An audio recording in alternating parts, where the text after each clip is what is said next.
Hello students, this is Krishna और आज का हम स्टार्ट करने वाले हैं ऑडियो पार्ट, जो कि हमारे क्लास 8 के चैप्टर हिस्ट्री का जो मॉडर्न इंडिया है उसका पार्ट 2 होने वाला है। आज का जो हमारा टॉपिक है that is modern period in India, है ना।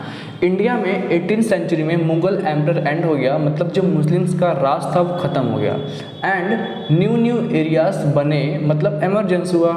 और जो अंग्रेज़ थे मतलब ब्रिटिश, इन्होंने धीरे धीरे मतलब ग्रेजुअली हमारे देश में अपना पैर जमा लिया। पैर जमाने का मतलब फुटहोल्ड होता है। ब्रिटिश 17th सेंचुरी में, है ना, 17th सेंचुरी में ट्रेडर्स के रूप में, ट्रेडर्स का मतलब होता है सामान बेचने वाला, हमारे देश में आए थे और इन्होंने अपना खुद का पोस्ट और फैक्ट्रीज बना लिया। इन 1757 में प्लासी लड़ाई में अपने जीत के साथ साथ ईस्ट इंडिया कंपनी ने इंडिया पर पॉलिटिक्स वाला भी कंट्रोल स्टार्ट कर दिया।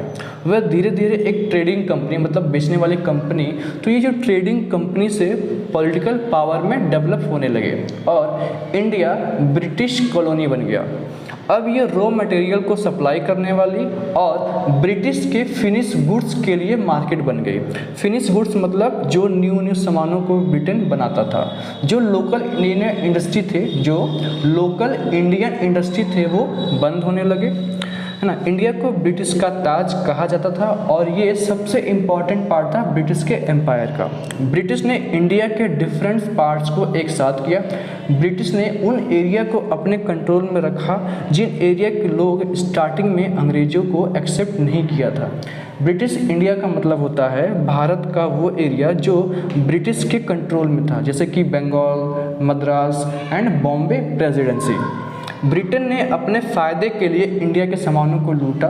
उनके पॉलिसीज़ यानी रूल्स एंड रेगुलेशंस का इंडिया के सारे लोगों को बराबर का फ़र्क नहीं पड़ा। ब्रिटिश ने सिर्फ उन एरिया और सीमाओं तक ही एडवांसमेंट किया, मतलब कि मॉडर्नाइजेशन किया जिन एरिया की उनको ज़रूरत थी और जिन एरिया से उनको फ़ायदा मिलता था, और इससे सिर्फ कुछ लोगों को ही फ़ायदा हुआ और सब लोग इससे दूर रहे। तो आज के जो टॉपिक जो हमारा है मॉडर्न पीरियड इन इंडिया ख़त्म हो गया। हम नेक्स्ट टॉपिक में बात करेंगे सोर्स के बारे में।